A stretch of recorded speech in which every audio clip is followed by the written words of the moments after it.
Good morning, good night, and good welcome to the Jamie Grace podcast. What was that? I don't know what that arm thing was that I was doing. For those of you guys that are watching this via video on Spotify or YouTube, you're welcome for that weird stretch that was happening. Welcome to the Jamie Grace podcast. I'm so glad you guys are here. This show is all about bridging the gap between pop culture and mental health, having some of the awkward conversations that we may avoid in real life, but hoping to shed some light on those things in this show. And so thank you so much for being here today. Today we are going to talk about therapy, but we're going to talk about 10 alternatives to therapy.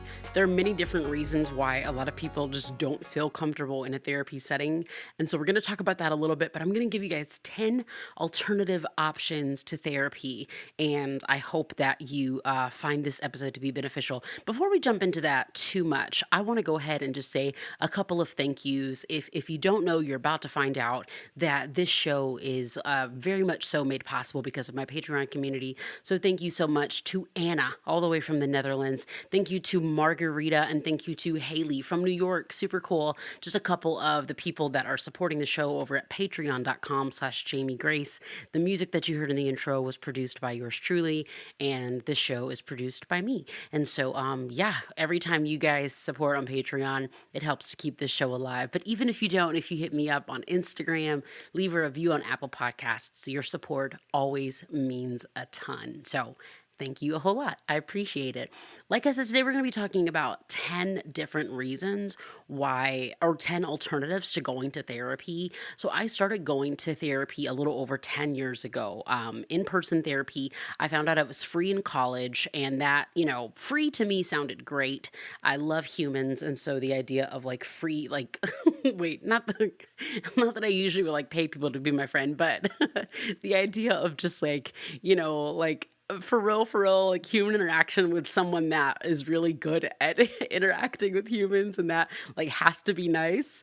It just sounded super appealing. And so I've gone to therapy on and off ever since, but there are reasons why people might not go to therapy. I mean, a lot of it could be the times that we are in can be overwhelming to like go out and meet new people or even meet new people online. It can be hard to kind of gauge what they're like.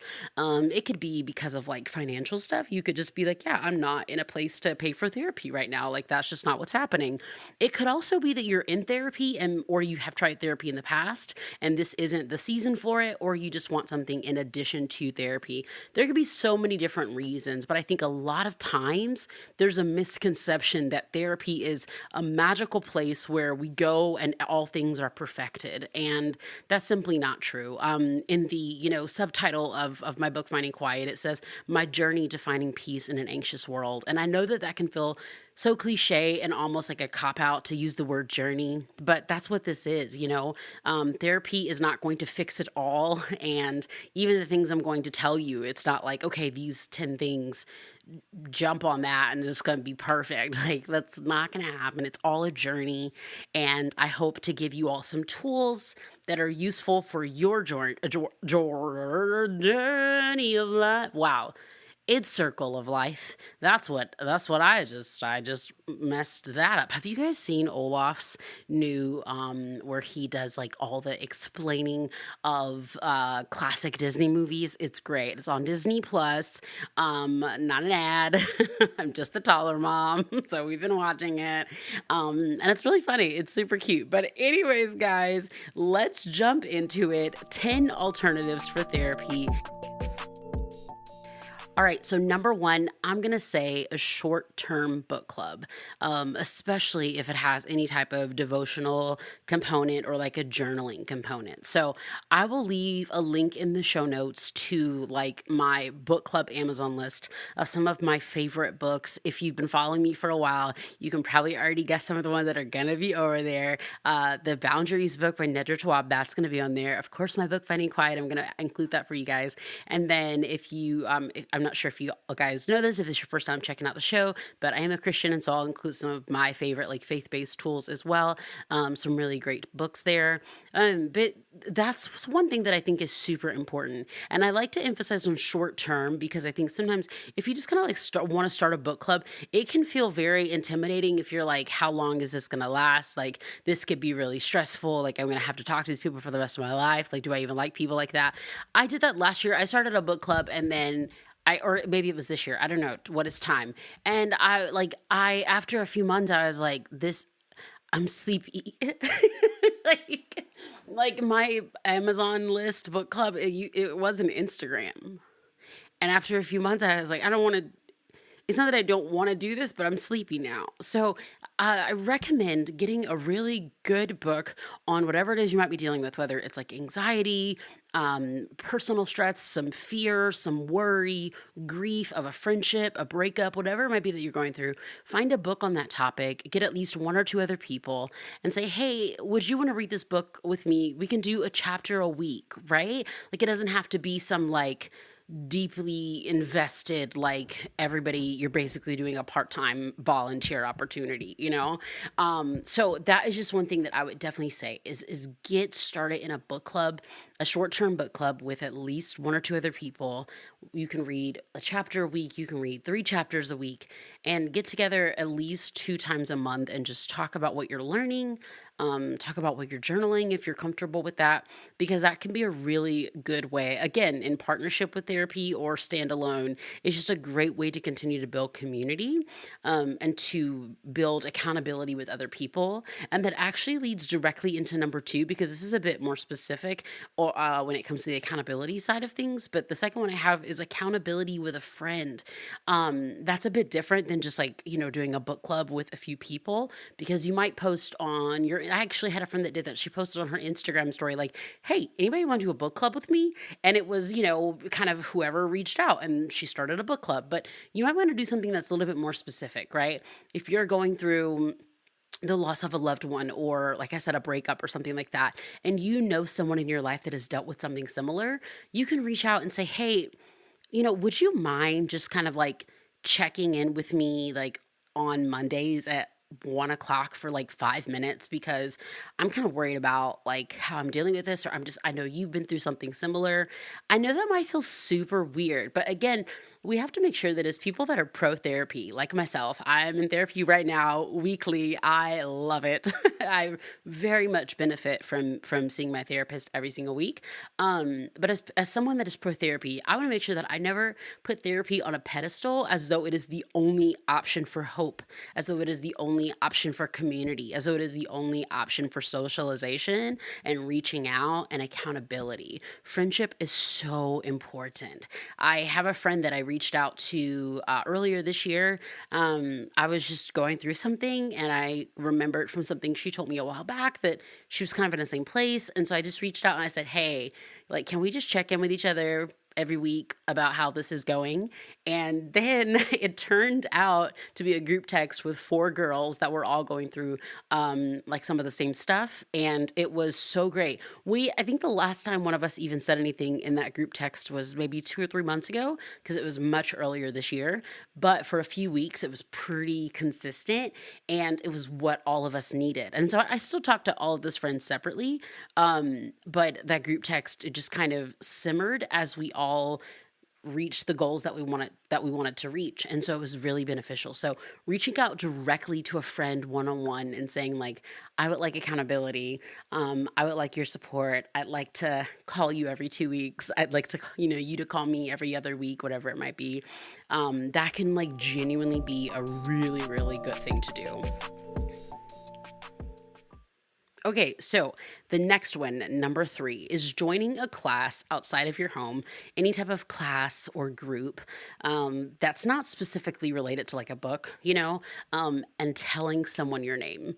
So this would be like a fitness class, an art class, a pottery class, painting. I said art, and then I named 2 different types of art. So any type of like creative or physical activity class that you join outside of your home. You got to like get up and go.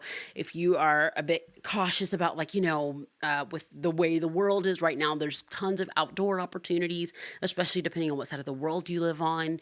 And you have to tell someone your name, right? It's so easy to go to a class and just like linger in the back and not really make any changes or adjustments socially. But building community, again, human interaction, social interaction, like this is such a beautiful thing, and it's such a necessary thing. And so try what was the song by The Wedding? Try as you may, your love always remains, right? So try as you may to at least talk to someone in the class and say, hey, hi, my name's Jamie. I don't want to be here, but I know I need to be here. So can we like exchange numbers, or can you like when you see me next week, can we say hey to each other? Intentionally building connection, creating connection with someone else in a group outside of your home. And that is a really good thing. And I know it can be a challenging thing socially for a lot of us, because a lot of us are like, why would I do that? But if that's something that you think could be beneficial for you, then trust me, you should definitely try it out. All right, so number 4 is signing up for a small group at church and only allowing yourself 2 skips. Now, I know not everybody goes to church that listens to the podcast, so that's okay. But there are a lot of local churches at like pretty much every corner. And I'm not saying just, well, like let's be real. This is another episode, but finding a church can be a really stressful situation because there's some messy things going on in the world here, yes. And so I don't know so I'm not endorsing, just like waltz into any of them. It'll be fine because Lord knows. Anyways, that's another episode for another day. Actually, probably not for this show. But if you're able to connect with some great, solid, healthy people, being in a small group can be really awesome. Aaron and I were in a small group in 2000, like the end of 2019, beginning of 2020. And then it kind of, as the pandemic, like kind of everything shut down, everything just we kind of stopped having it because we weren't able to see each other in person. We did do a few weeks on Zoom, but it was really fun. We would sometimes do like Bible study stuff, but we also did like some cookouts, some potlucks. There were some chefs in that small group. It was 4 different couples, or it was 3 couples, and then it was another lady, and then there were some like nights where like everybody's kids would come and we'd have like dinner together. It was just like great. It was so much good food, so much laughing. That was one of the first times too that like, and I've been very open about this, like, so our daughter was born in June 2019. And like I said, we joined like the fall of 2019. So I was very in the beginning stages of being diagnosed with postpartum depression. And the small group was so beneficial to my mental health. Again, I love Jesus, but there were times where like the small group, we were literally, I'm trying to think of like some of the stuff that we did. I remember one, we just like sat out on the lawn and just talked about who knows what. And it was just so great to be around other humans. And as a mom, to be around other couples whose kids were older. And like, it was like the first time that like I was okay with like other people like holding our kid and like helping me to like kind of share that. I don't want to say like load, because that seems like such a negative word, even though I don't mean it in a negative way.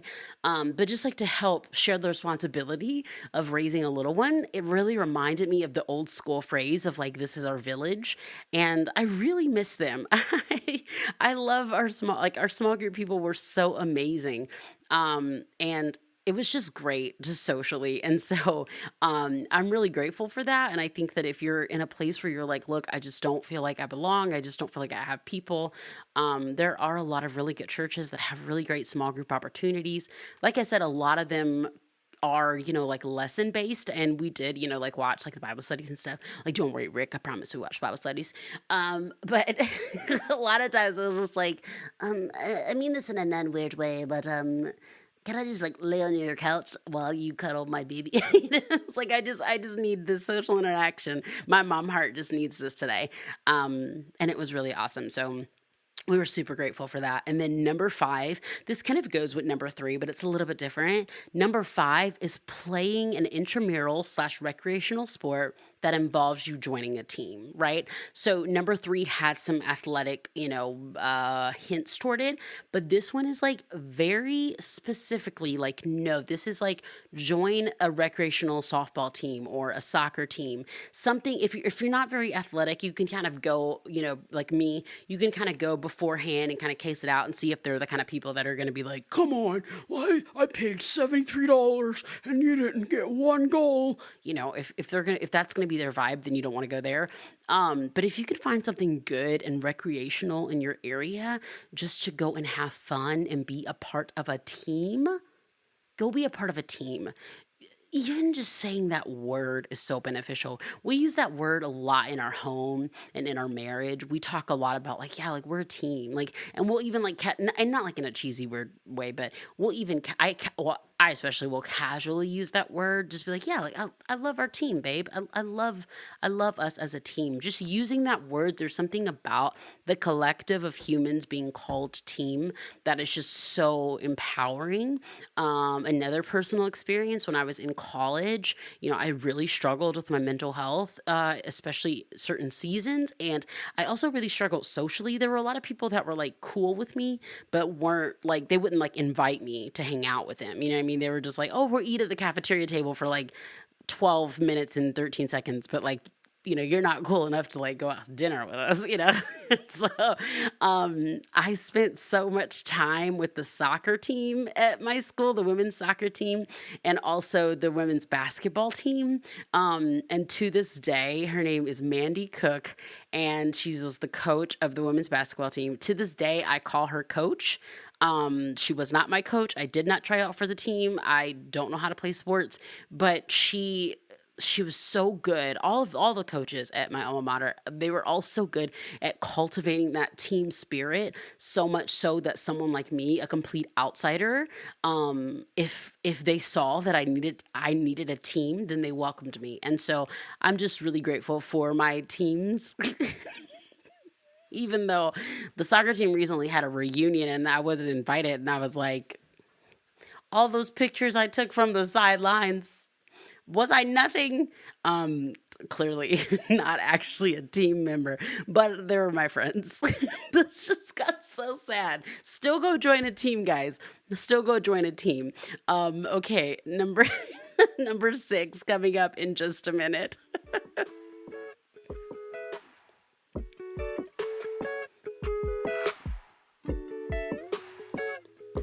All right, so number 6, another personal testimony from college. Utilize local free therapy resources like a guidance counselor or a therapist at school.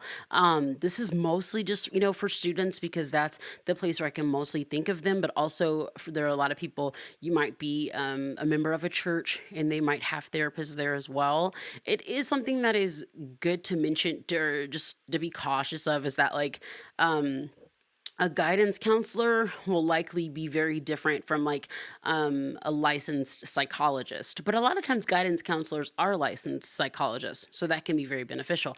Also, like Bible-based therapy, like someone like at church, that might be more so to like help you make a big decision, about like, like I don't know, whatever big decision might be coming up in life, as opposed to going to like a licensed psychologist or a licensed psychiatrist, right? So these are all different things. But I'm just saying, if it's to the point where you're like, you know what I mean? Like if you're in a season of life where you like, I need to talk to somebody, I need to get these feelings out, that could be a great place to start.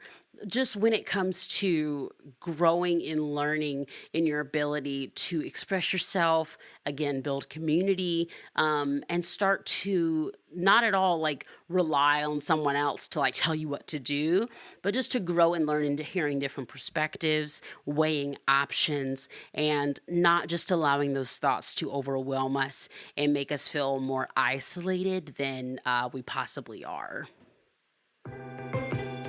The other day, my brother-in-law was asking for my help in buying a gift for my sister, and he jokingly called me head elf.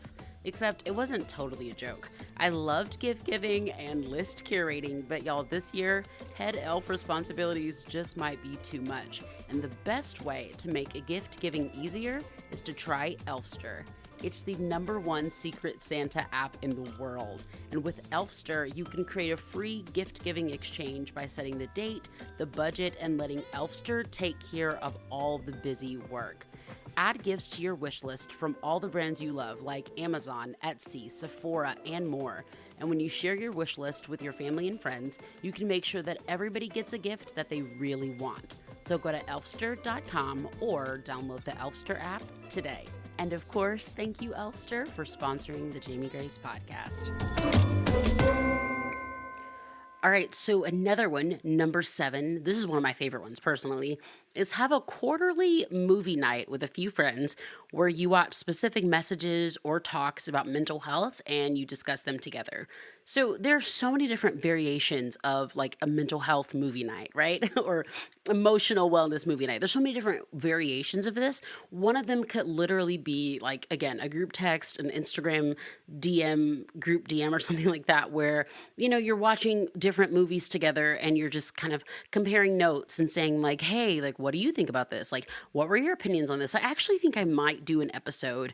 Let me know on Instagram at the Jamie Grace podcast if you think this episode would be beneficial. I might actually do like an episode called like 10 movies about mental health or something like that, because I think that a lot of people don't realize how helpful film can be to have these conversations. There is a movie called A Beautiful Mind. I believe it's rated PG-13 or R, so be mindful in your life choices. They're yours, not mine.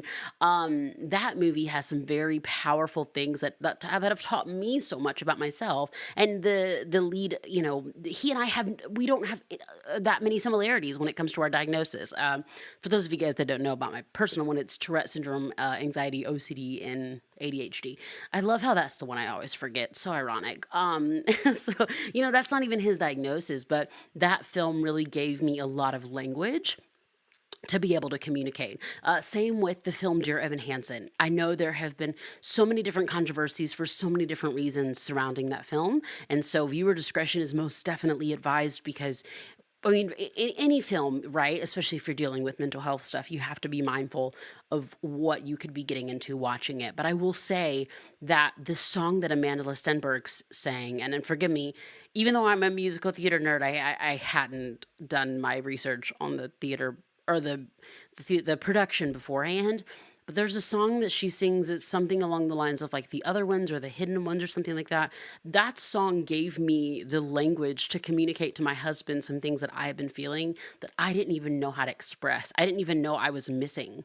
The movie King Richard. Oh my word. It has so many different scenes and conversations around mental health and being known and being Black and being, portrayed as crazy. Oh my word. There's so many different movies that can help lend a hand toward great conversation. So maybe it's a group text where you and your friends are just, texting these movies back and forth, and then just hop on the phone every couple weeks. But I would recommend, even more than movies that are created and curated for entertainment, I would recommend watching like a Nedra Tawwab interview together, right? Sitting down and having that watching that like an interview of hers together and talking through what that means. Or maybe everybody brings like a 10 to 12 minute YouTube video on anxiety or depression or autism or whatever it might be. Whatever it is that you and your friends are going through, or just something that resonated with you. And then you watch it together, you discuss, watch another one, discuss, take a break for some nachos, play a game, watch another video, discuss, some TED Talks, maybe a sermon if that's like y'all's vibe. But I really, and I'm not at all saying don't watch a sermon, but I'm just saying very specifically things that are about mental health. There are so many incredible free resources available to you. And the last thing that I would want to do is ever give the impression again that like, oh, there's only one route, one step to your healing. It's 3 weeks of therapy, then everything's better. No, man, especially when we're talking about like mental health diagnosis and anxiety diagnosis and just continual stress as millennials and as humans surviving a pandemic. Yeah, we have to continually put in work. We have to continually go through this journey together. Yeah.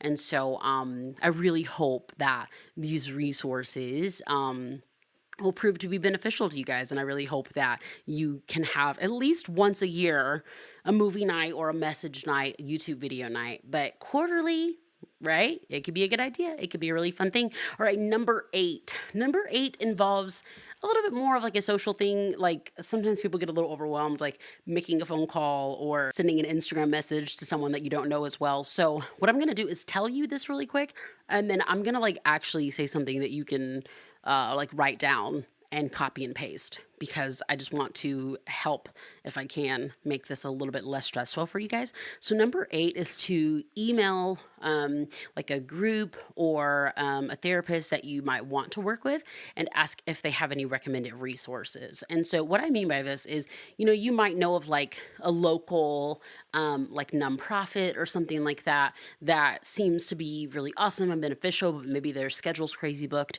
You might know of a therapist that you're not ready to go to see in person, but you have some questions for them. A lot of people in this space may not use social media one on one, especially not in a private space. So, even though I said DM, you might also find this to be beneficial to just like send a tweet, or leave a comment. I know, the poet Morgan Harper Nichols, who happens to be my big sister, she also does a lot of responding to people in her comments like this when she sees a comment that might say something along the lines of, and this isn't like to go test it, like if she doesn't respond, like don't get mad at her or me. But I don't want her to be like, Jamie, you said that I was going to respond to every comment.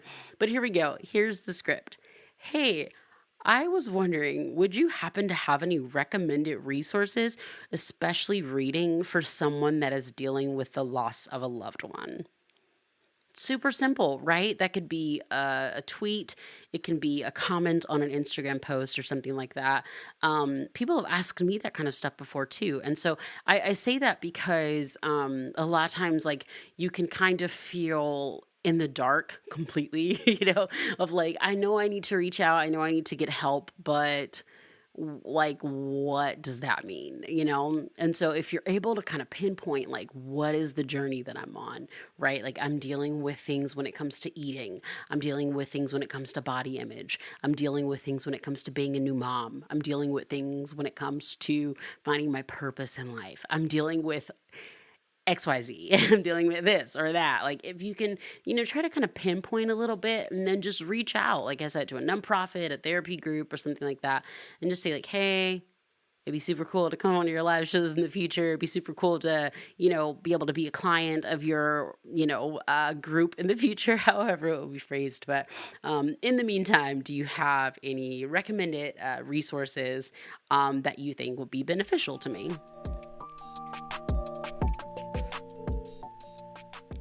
All right, so number 9, we are getting close to the end of the party here. Speaking of party, our 2-year-old went to a dinosaur party today.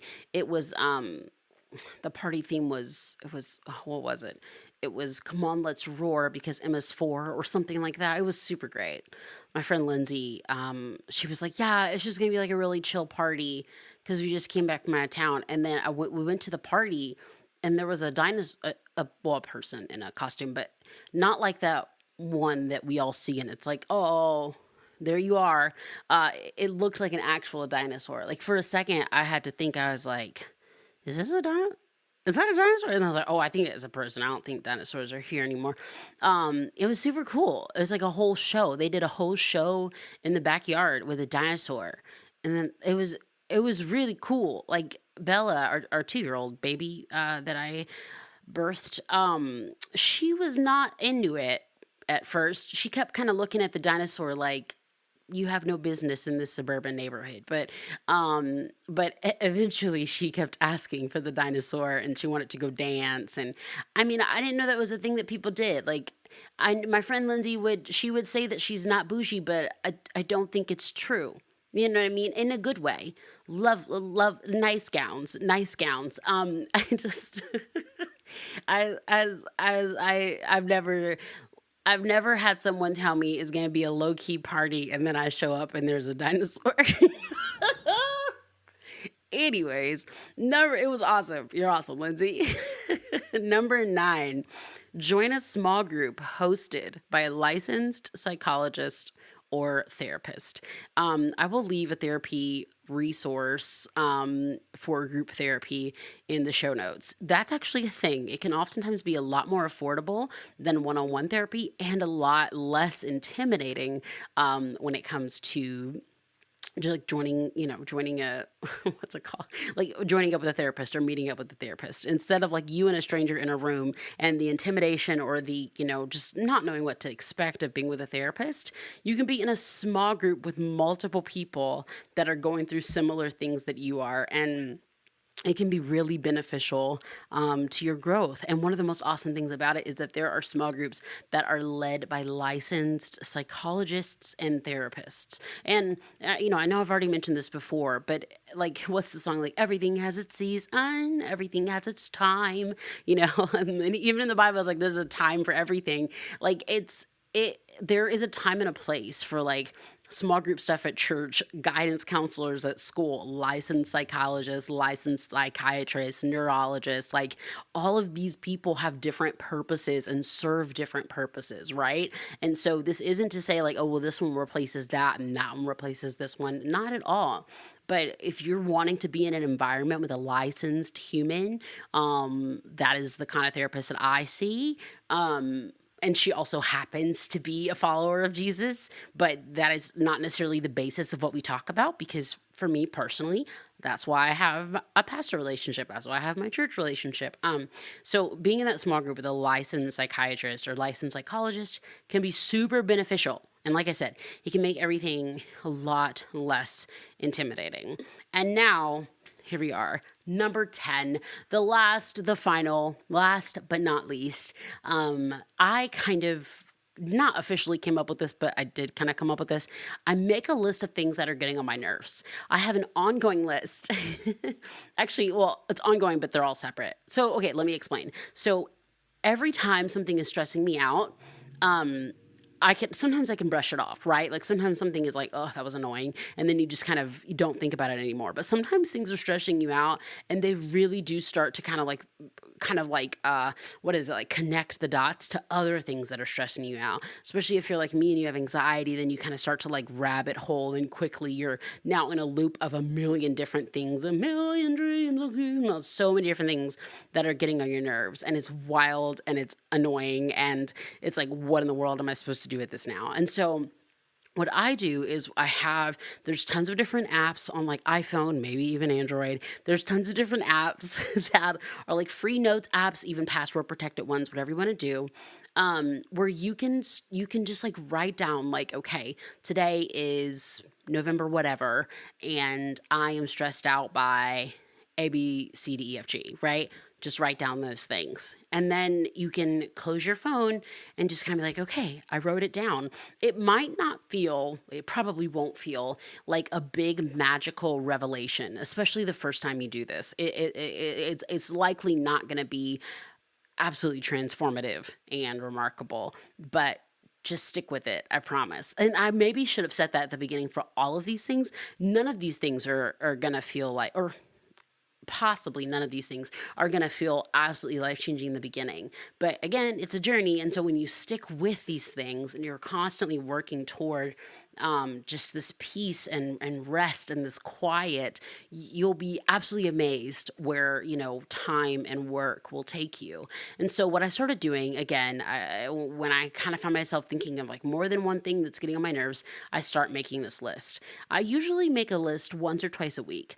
Here's the catch. Before I go to bed at night, I go to the list, and if I wrote down 7 things that are getting on my nerves, like, I'll just make up some things, right? Because I'm not about to put my business out there.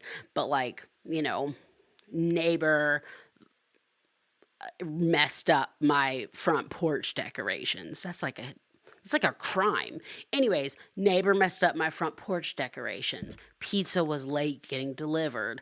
I feel like I can't depend on the pizza guy. I feel like I can't depend on anybody. I feel like no one can depend on me. You know what I mean? Like, you make this list of these things, then you get in the bed at night, you see your 7 things on the list, 14 things, 32 things, whatever. The same amount of things in that same note at the bottom, make a new list. And now you got to list 7 things that are awesome in the world, or 7 things that make you happy. And literally each of those 7 things, it could be like cheese pizza, pepperoni pizza, cheese and pepperoni pizza. Like, I don't care what the list is. This isn't homework. You're not about to get graded by it. Just make the list for however many things you have on the list of stuff that gets on your nerves. Make a list of things that make you happy. The reason for doing this is just perspective, it's growth, and it's time. And I don't even really want to spoil it all for you. You really won't even know how beneficial this is until you start doing it. I've been doing this for years, but very specifically this year, because I was trying to remember stuff to tell my therapist, and I started just making a list of things that I wanted to tell her, just like, oh, I cannot wait to talk to her about this. And then I would get to her office and I'll open my list and I would be like, oh, wait, this does not matter anymore. It is one been really beneficial for me to see that time really does heal things. Not all things, but some things.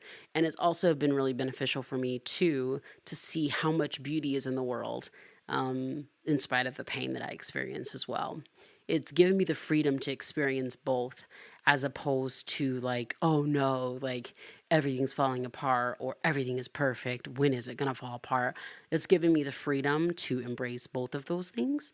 And I'm genuinely, genuinely grateful for that, because it's a privilege, and I don't take that lightly. Hey friends, so as many of you all know, I have anxiety. I have a diagnosis, generalized anxiety disorder, and I'm also a millennial surviving a pandemic, and I deal with everyday stress. People often ask me how I manage my anxiety on a daily basis, and one of the most beneficial things for me has been counseling, which is why I wanted to take a quick break to tell you about one of the sponsors of the Jamie Grace podcast, Faithful Counseling. Faithful Counseling provides 4 different ways you can talk to your therapist: video chats, messaging, live messaging, and phone calls. So if you're struggling with anxiety, loneliness, frustration, or if you're trying to make a big life decision about school, work, friendships, relationships, you should definitely give Faithful Counseling a try. If you go to faithfulcounseling.com/JamieGrace, you'll get 10% off of your first month. That link is also in the show notes, but again, it's faithfulcounseling.com/JamieGrace. And now, back to the show.